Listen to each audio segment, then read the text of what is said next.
یحییٰ بن سعید نے بیان کیا، کہا کہ میں نے انس رضی اللہ عنہ سے سنا، انہوں نے بیان کیا کہ نبی کریم صلی اللہ علیہ وسلم نے بحرین میں کچھ قطعات اراضی بطور جاگیر انصار کو دینے کا ارادہ کیا، تو انصار نے عرض کیا کہ ہم جب لیں گے کہ آپ ہمارے مہاجر بھائیوں کو بھی اسی طرح کے قطعات عنایت فرمائیں۔ اس پر آپ نے فرمایا کہ میرے بعد دوسرے لوگوں کو تم پر ترجیح دی جایا کرے گی، تو اس وقت تم صبر کرنا یہاں تک کہ ہم سے آخرت میں آ کر ملاقات کرو۔ صحیح بخاری حدیث نمبر 2376۔ لیث نے یحییٰ بن سعید سے بیان کیا اور انہوں نے انس رضی اللہ عنہ سے کہ نبی کریم صلی اللہ علیہ وسلم نے انصار کو بلا کر بحرین میں انہیں قطعات اراضی بطور جاگیر دینے چاہے، تو انہوں نے عرض کیا کہ اے اللہ کے رسول صلی اللہ علیہ وسلم، اگر آپ کو ایسا کرنا ہی ہے تو ہمارے بھائی قریش مہاجرین کو بھی اسی طرح کے قطعات کی سند لکھ دیجئے۔ لیکن نبی کریم صلی اللہ علیہ وسلم کے پاس اتنی زمین ہی نہ تھی، اس لیے آپ نے ان سے فرمایا میرے بعد تم دیکھو گے کہ دوسرے لوگوں کو تم پر مقدم کیا جائے گا، تو اس وقت تم مجھ سے ملنے تک صبر کیے رہنا۔ صحیح بخاری حدیث نمبر 2377۔ فلیح نے بیان کیا، کہا کہ مجھ سے میرے باپ نے بیان کیا، ان سے بلال بن علی نے، ان سے عبد الرحمن بن ابی عمرہ نے، اور ان سے ابو ہریرہ رضی اللہ عنہ نے کہ نبی کریم صلی اللہ علیہ وسلم نے فرمایا اونٹ کا حق یہ ہے کہ ان کا دودھ پانی کے پاس دہا جائے۔ صحیح بخاری حدیث نمبر 2378۔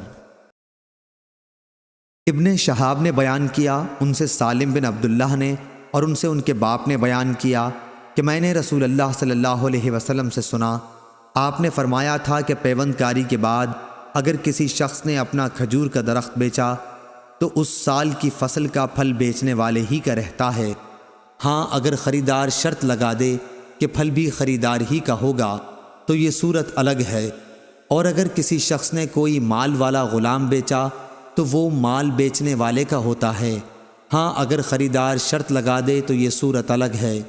یہ حدیث امام مالک سے، انہوں نے نافع سے، انہوں نے ابن عمر رضی اللہ عنہ سے بھی مروی ہے، اس میں صرف غلام کا ذکر ہے۔ صحیح بخاری حدیث نمبر 2379۔ زید بن ثابت رضی اللہ عنہ نے بیان کیا کہ نبی کریم صلی اللہ علیہ وسلم نے عرایا کے سلسلے میں اس کی رخصت دی تھی کہ اندازہ کر کے خشک کھجور کے بدلے بیچا جا سکتا ہے۔ صحیح بخاری حدیث نمبر 2380۔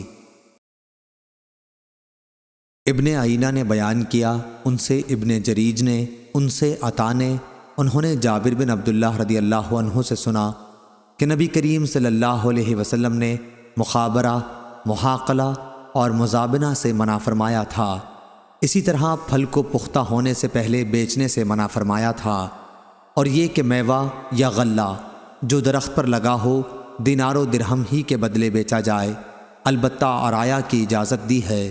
صحیح بخاری حدیث نمبر 2381۔